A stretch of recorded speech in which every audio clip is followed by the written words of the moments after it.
let you guys ask me questions. So I hope this was back to basics enough for you guys. Hi, Booth. It's Notorious. Go ahead, Notorious. So at the end of the 120 years and the end of all the Bitcoin being bought up, what happens? Does it mean it becomes way more valuable at that point in time? Because there's like no way to buy it unless you buy it from a personal, I guess, like an individual or somebody or an institution that has it, then the cost goes way up because it's scarce, or the value of it goes up because of scarcity. Okay, so we have two things happening, right? I'm going to go back to the very beginning and then make my view on how it's going to end. So in the beginning, the Bitcoin value was 0 or below 0.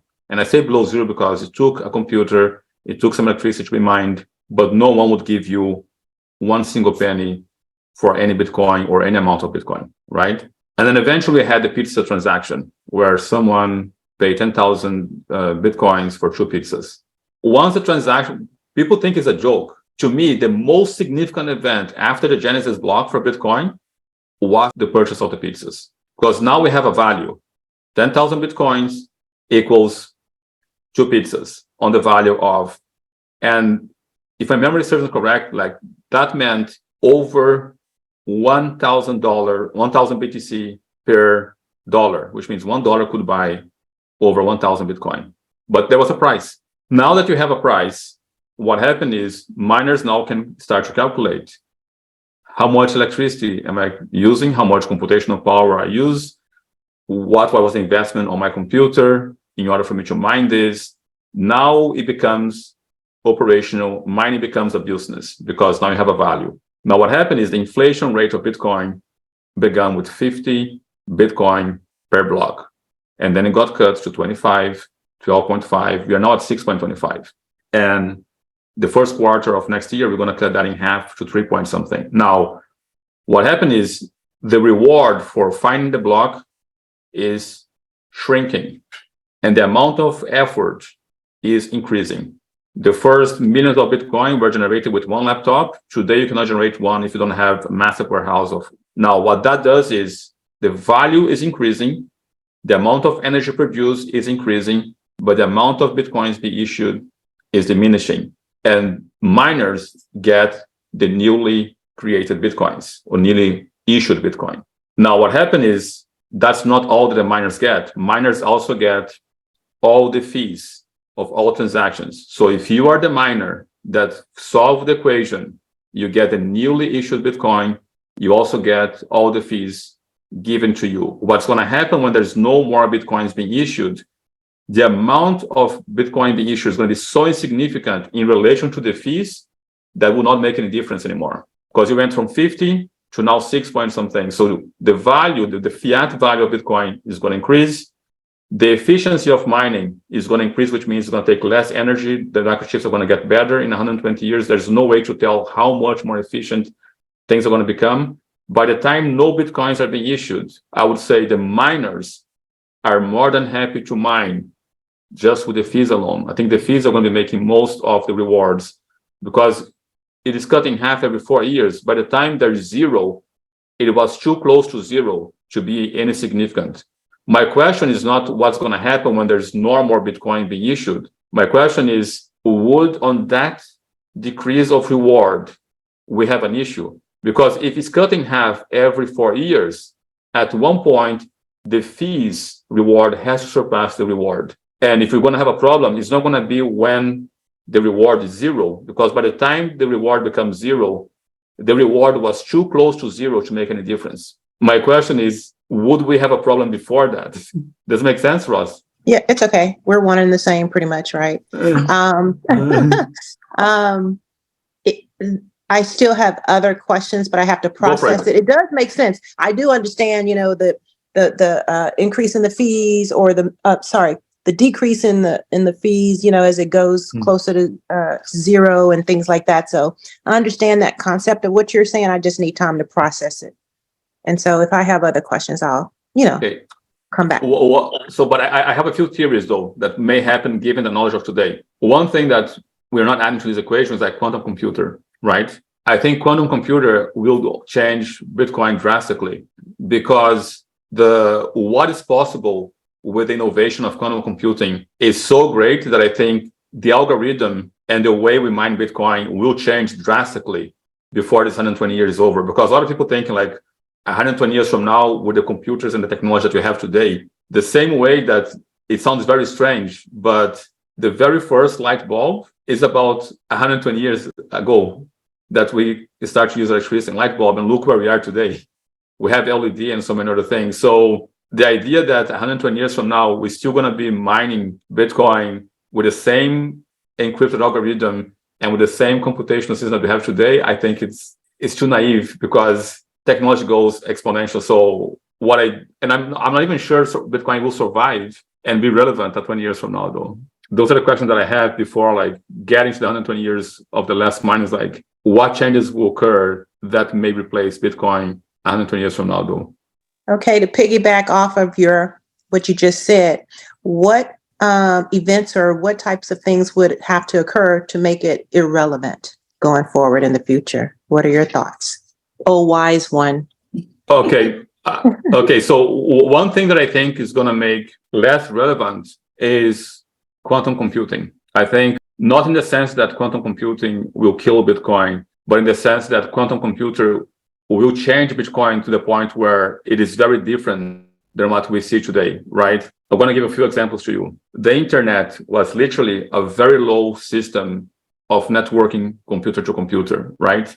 Whoever created the internet did never imagine CryptoKitties, did not imagine Bitcoin, did not imagine Netflix, did not imagine a lot of things that we have today. Amazon was one thing. So but all of that is the internet. But if you go to the creators of the internet as it was is not really what we have today, right? And the internet that was is irrelevant today because of all the transformations that have occurred. Am I making sense to you guys on this? So I think Bitcoin will change to a point where it will become very different than what it is now. And it may become less relevant because of all the layer 2, layer 3s, layer 4s, that is going to be something really like TCP/IP is layer 1 internet, let's put it this way, as a metaphor. No one talks about it. Unless you are very technical, advanced, you're never going to hear about that. Another technology that is part of the internet, which is PGP. Every website that has a letter S uses PGP, but we don't talk about it. It's not relevant. It is there, it is present, but it's behind the curtains and nobody talks about it. So I think Bitcoin may become something like that, where it is there, but it's so far behind the curtains that no one will know they're interacting with Bitcoin. Thank you so much, and I'll yield. Okay. Tamara? I have a few questions. So if quantum computers speed up the mining of Bitcoin, will it put miners out of business? And I don't quite understand, when miners mine Bitcoin, they're not keeping a Bitcoin, they're making money on the fees. I didn't understand that. Okay. What do the miners make money on? They make, okay, so when you make a Bitcoin, let's put it this way. I'm going to try to really break down like to most simple terms. So let's say, for instance, you and I go to a restaurant, right? And let's say you, myself, Cora, Mia, and you bring a few more people, and we have like 6 people at the restaurant, and we have a great dinner. And let's just say that dinner happens to be in Europe, and I have a large euro bill that I want to exchange. Let's say it's a 500 euro bill, which is the largest like denomination of euro. And I give that 500 euro bill to the waiter and say, listen, guys, you guys going to pay me later. I want to break this bill. So I pay for the dinner. Now, from my pocket comes a 500 euro bill, right?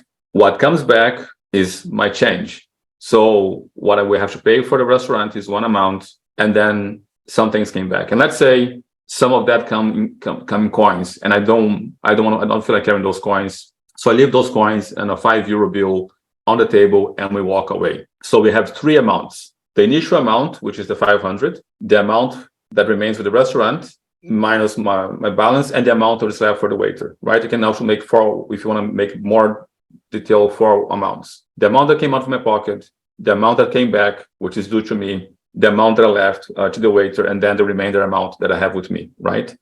That amount that we left on the table on the Bitcoin network are the fees. Whenever we make a transaction with Bitcoin, most people are not aware of this. If you have one whole Bitcoin and you want to pay me, let's say a fifth of a Bitcoin, which is 0.20 Bitcoin, if you send me 0.20 Bitcoin, your account is fully empty. You can never take a Bitcoin and take a fraction of it only.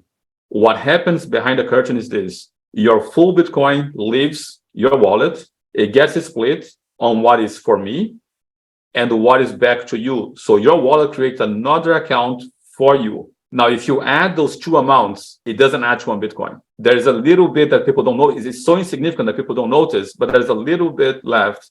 So there is what is for me, what is should go back into you, and what is floating in the air. That amount floating in the air is the fee. When a miner solves the mathematical equation, all those floating in the air Bitcoin gets credit to that miner wallet together with the newly issued Bitcoin. Does it make sense now? So every time a miner solves an equation, he gets the newly issued Bitcoin plus all the floating in the air Satoshis, which are the fees. The idea is the newly issued Bitcoin gets cut into half every 4 years, which means the fees start to become a more significant amount.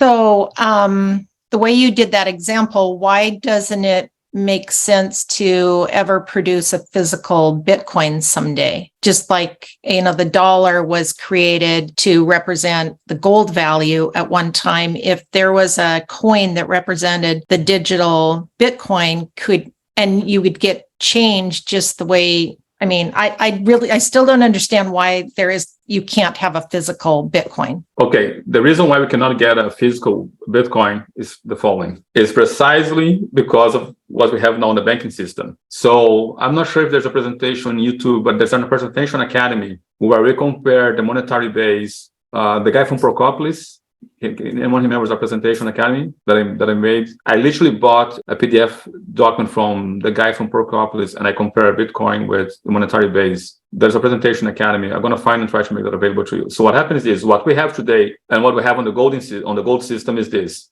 Let's go back to the gold system. The gold system was the following. I take a bar of gold, I give to someone, and that someone gave me a piece of paper. Now, let's say that the gold was not physical. Let's say gold now is digital. So I give the custody of this gold to someone. Someone gave me a physical paper, a physical coin. What stops this person from faking? Instead of issuing one coin of one Bitcoin, he issues 2 or 3. We are back into the fractional reserve. Because the only thing which is verifiable is the digital one. We cannot verify how many physical coins are distributed in somebody's pocket under the bed, or do you see? Oh, wait, one more question really quick. Is there anything such as, if you hold on to your Bitcoin, is there anything like staking against the value of your Bitcoin and not ever selling your Bitcoin? I know you've probably gone over that in the past, but now that comes to mind. So the equivalent of staking for Bitcoin would be, because staking comes from proof of stake, is mining. Right? But you don't need to have Bitcoin to mine. You just have to buy the miners. One other way which you can make more BTC off your BTC is Lightning, which is layer 2. Because layer 2 would be not staking per se, would be the closest thing to staking that we can do today with Bitcoin. I'm talking about methods that you can do this without giving up custody. There's a third thing you can do, which is very equivalent to staking, which is TorChain. You can supply liquidity in TorChain without giving up custody. There's some tricky methods for that. And we are getting some materials in the Academy to demonstrate that to those who want to go more advanced. So there are ways for you to get more BTC off your BTC without mining or without doing the Lightning Network, which is the layer 2. I think we already have one basic training on TorChain Academy. There'll be more training coming to the Academy on the TorChain. Important, TorChain, in my view, is something that is very advanced and takes sophistication. So if you want to do this, make sure, I think we're going to organize a group in the Fusion Academy for people who want to do more advanced stuff. And then we're going to train some more advanced persons. I'm going to already say here, James is one guy that I want to train for more advanced stuff. And then if someone want to go more advanced, we'll be able to book calls with James on the TorChain. I'm trying to get James very specialized on TorChain. And we also have Juche, who will be joining the Academy for DeFi. So if you guys want to do more advanced stuff, we're going to have proper coaches and mentors for more advanced things on Academy. But you're going to have to pass first by the basic level thing. Yeah. Marcus also got his end. Go for it. But I think you are very good based on what I have seen. I think you are just being, what's the word? Humble. Yes. Tamara, there's also Bitcoin liquidity pools now where people, I mean, that's one of the big things in the Bitcoin ecosystem is how to get yield on your Bitcoin. But it's still going to be, it can be in your custody, but it's collateralized Bitcoin, basically. That's what it is. So there are some companies that are doing this in a pretty big way right now. That's one of the innovations that people that are building on Bitcoin are looking at, like, how can people use Bitcoin? Because right now it's an asset that traditionally just appreciates in value. It's not an asset that generates yield. So if you want to get yield from your Bitcoin, that's what people are starting to do. So there's a company now that's doing home mortgages based on Bitcoin. There are people that are doing a lot of different things with Bitcoin. So not kind of like Boo said, I would really understand Bitcoin and I would understand the asset that it's collateralizing very, very well. That's what's happening. So there are some things for you to get more Bitcoin if you want it to be part of a pool. So that would help. Another thing is we're gonna the Academy is kind of one of the things I want to share with you guys. Like what I bring to the Academy and what I want to do with the Academy is bring the results not only on my journey, but also Marcos and myself. I think are the two persons that can talk here. We both invest more than $20,000 on our education every year. Right. I'm just made an investment over almost $4,000 just to go to an event in Amsterdam. So, and those events, we're going to gather knowledge. We're going to gather new things that are happening. And we're going to be bringing this to you guys. So I just want to make sure that like you guys understand that there's a lot to be learned. There's a lot of possibilities. And the reason why I make the Academy is that I can share with you guys the results of that education. I'm not talking about books that we read. I'm talking about like conversation with lawyers, conversation with people who are far more advanced than us, going to certain events. We want to gather that knowledge and make that available to you guys here in the Academy, though. It's a never-ending journey. And we're going to be adding now more advanced things like Juche and James, because the idea is to continue growing, continue bringing more value to you guys. I really hope that everyone who's in the Academy eventually can come to a point where they can increase the amount that they invest on their education, because it is an asset class that requires education. I do not see a way for you to be successful with Bitcoin without like continuing educating yourself, though. I see Tamara like, what is it, Tamara? No, I agree. I was just agreeing with you. Okay. Yeah. We're going to be having new things for you guys for the end of the year and the next year on Academy. So we're going to see what we meet on this event, but also we are preparing some more surprises for you guys, for those who are never at the Academy, though. Any more questions, anyone?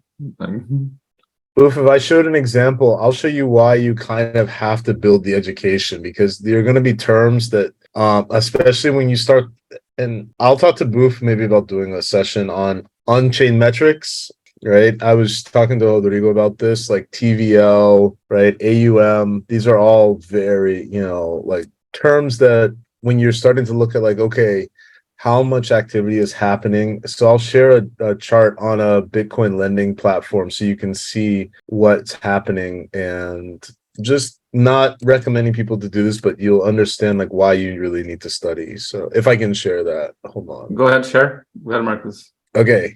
So DeFi, he talked about Juche, DeFi. This is DeFi on Bitcoin. So connect a wallet, send purchase to BRC20. So if we're not familiar with BRC20, then stop, right?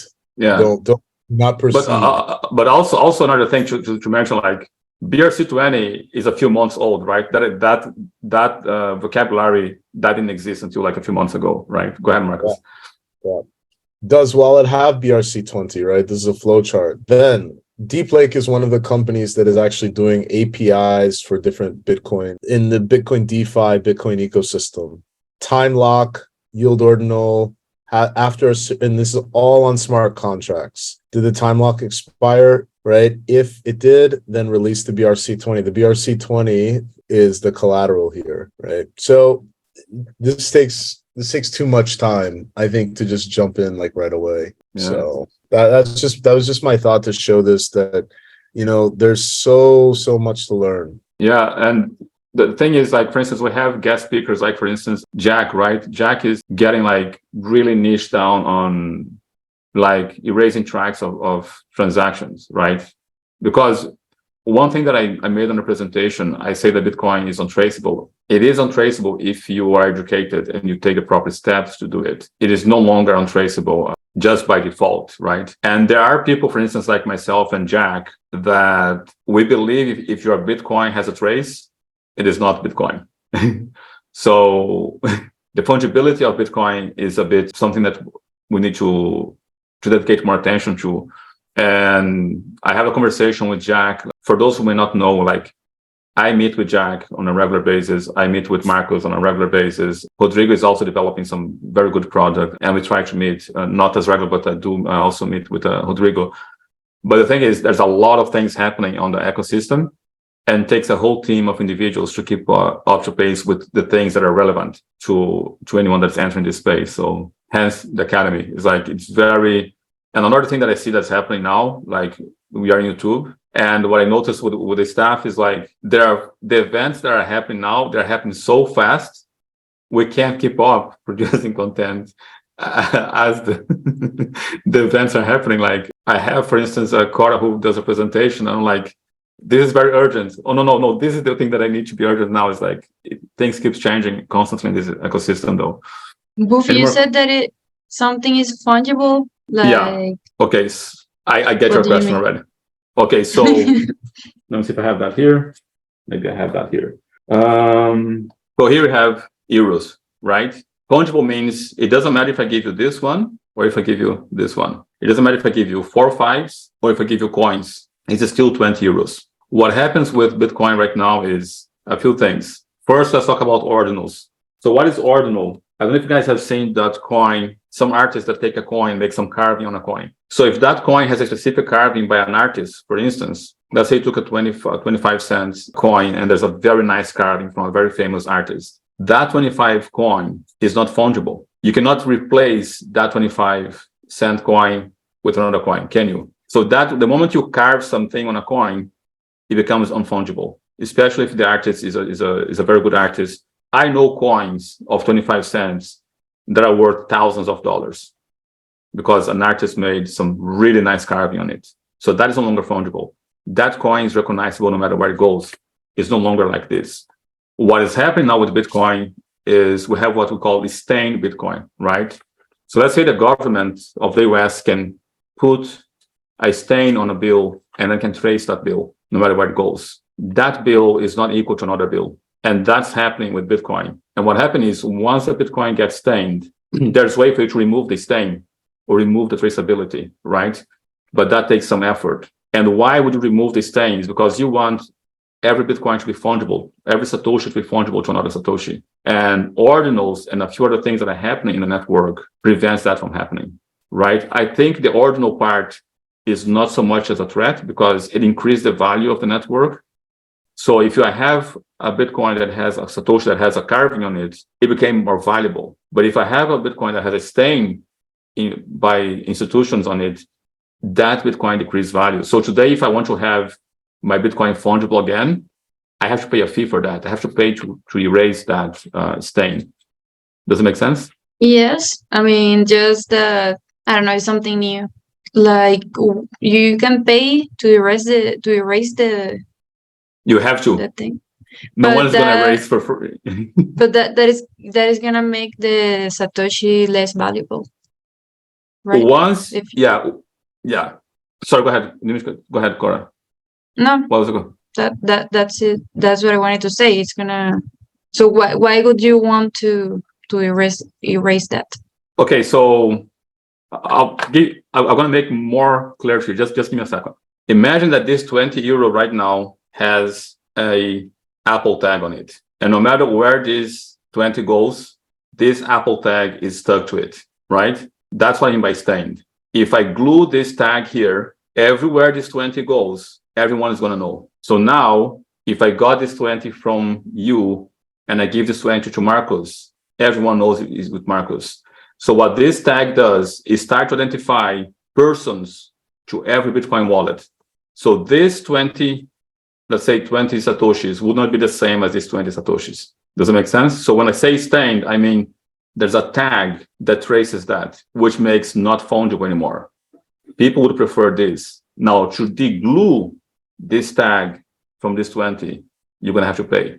Does it make sense? To make this untraceable again, you're going to have to pay. Okay, so you pay because that way it's not traceable. But still, maybe it is not that valuable then, because you were mentioning, because I understand that you don't want the Satoshi to be trackable.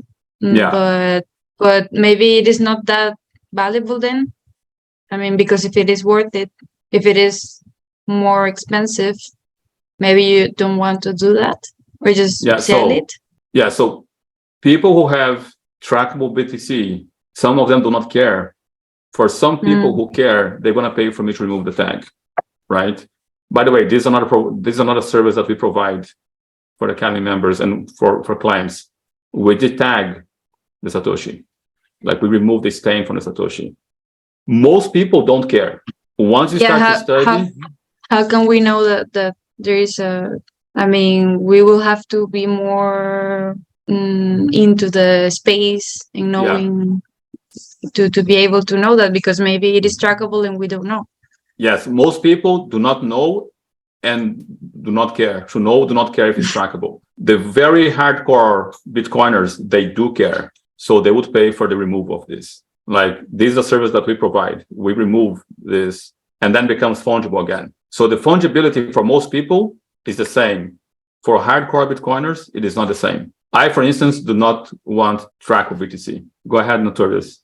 So, Boof, because of the hardcore Bitcoiners who care about whether it's a stain on it or not, is it due to anonymity, or why would that matter if Privacy. No one knows who it belongs to on the blockchain? Privacy. But you said no one knows who it belongs to on the blockchain, right? But No. the term pseudo-anonymity. Pseudo-anonymity is the term. So it's not anonymous. I think we talked used about to be. It used to be. Yeah. Used to be. Clubhouse too. Go ahead. No, I was just gonna say, I think we talked about Clubhouse. So even if I buy anonymous Bitcoin and I always buy it from the same location and I use this device to buy it, I'm exposed, right? That's something that people don't realize. They use the patterns have to change. There's a lot of steps to think about, like maybe 5 to 6 things to really, really change that. And what happens is that the reason why people want that privacy is because now it can be used as a weapon against you. So, I mean, maybe Boof can expand on that, but it's not anonymous, it's pseudo-anonymous is the term. Yeah. So if you're a hardcore Bitcoiner, it becomes anonymous, right? But you need to remain taking some certain care. Now, I don't like the word anonymous because anonymous normally is associated to like you want impunity, right? There's a difference between desire for impunity and desire for privacy, right? So I prefer to use the term privacy. The same privacy that I have with this cash, I wanted to have with my Bitcoin. If I accumulate enough of these bills and I go and buy a car from someone, or I buy a bicycle from someone, I don't want people to know how much I paid for it, when I bought it. I want to have privacy. If I bought a magazine with this, I want privacy. Another thing that I do not want for everyone that I give a 40 euro for a product, them to know my entire balance. Because that's what happens today. If you do not know what you're doing with Bitcoin, you do not want, I do not know any human being here who swipe their card to pay for their dinner and they desire for the people in the restaurant to know the total balance on their account, right? So, but even if you change wallets, they're still linked, right, Marcus? There's not just like changing wallets. There's no. But if you use Trust Wallet and you have a Bitcoin address there, and then you start to create many different Bitcoin addresses for different functions, you start to change up. Okay, the patterns aren't the same. What I think you're bringing up is an important thing. Is people will have one address and they will do everything out of that. And then somebody more kind of sophisticated will go on the block explorer and look, and they'll say, oh, there are a lot of transactions here. The transactions happen every Friday at 5 p.m. because the person's paying. And that's what happens with people, right? You can see exactly how much is coming in, how much is coming out, and you start to see the patterns. And then there are things that you wouldn't think about, Notorious, that it starts to become a pattern. And now there are even machine learning models to track how people are acquiring and spending Bitcoin. So yeah, another thing that happens is, like, if you use a phone or any other wallet and you don't have your own node, for instance, let's say, I have Bitcoin on my phone and I send to someone $10 worth of Satoshi, right? It could be that the miner, the node who took that transaction, asked for my location. It took metadata from my phone. And those are the things, those are the vulnerabilities that Bitcoin has once it becomes digital. And that's why it is one asset class that you cannot get involved without proper education. I mean, you can, but you're going to be an easy target if you do not have the proper education to interact with it. Because privacy is important. And people can say, oh, I don't want to hide anything. It's not about hiding. It's about becoming a target and being exploited, being hacked sometimes. Like, there's a lot of things that can happen because Bitcoin is only digital. You are subject to all the dangers that happens with the digital world. Okay, thank you. Did it make sense, Notorious? Yes, it does. It did. The explanation and even the pseudo anonymity that Marcus spoke of, and then how you can that same pattern, developing that pattern. I never thought of it that way, using the same address and all that. So let me ask you, if I were to purchase, I have a recurring purchase of Bitcoin on a particular platform. Do they know that it belongs to, would someone be able to know it belongs to me, or is it just on that particular, they do? If you bought with KYC, yes. That's the problem. Like, when you go to an exchange and you buy it, the exchange wants your passport, wants your ID, wants your biometrics, wants your name. Most likely you're going to make a bank transfer, then they know your address, they know which bank account you have. All of the information is available now. That's why hardcore Bitcoiners, they want non-KYC Bitcoin, and non-KYC Bitcoin is more expensive than KYC Bitcoin. Like, I charge a fee, I charge a premium to provide people with non-KYC Bitcoin. Thank you. The moment you bought on an exchange, you bought this. Okay, I didn't know that. So you buy, just real quick, you buy from an exchange and then you pay to, or you take the thing from the Satoshis? So the thing is, I use different methods to buy, right? So, like, if you guys are interested, like, I buy from miners. There's different ways that I can buy. I buy directly from some miners. I also buy without KYC, in the sense that I have different tricks to trick KYC. Yeah, but the idea is you can buy with this, right? But there's a trick to do where whatever is here is irrelevant, right? Like, I can buy directly from the miner like this, or I can buy a tagged BTC, but I don't care about the tag because the tag has information that is not linked to me, right? What about peer-to-peer? I'm thinking now. So the peer-to-peer, if the guy from peer-to-peer got his BTC from another exchange, it's going to be with the same tag, right? The only way for it to be... But it will be with the tag for him, not for me. Yeah, exactly. It's going to be with a tag that may not be relevant to you, right?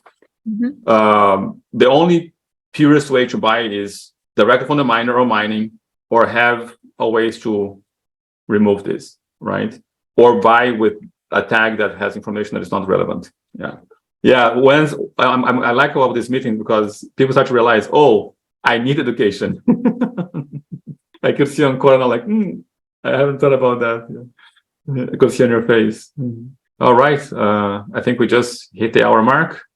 Hope this was valuable to you guys. I hope it adds more information to you guys. And again, if you do want to, like, become better at this and take control over your money and get education, at least the minimum basic required education for interacting with Bitcoin, consider joining the Academy for those who are not member yet. So, or just feel free to ask a question in the comments or contact us.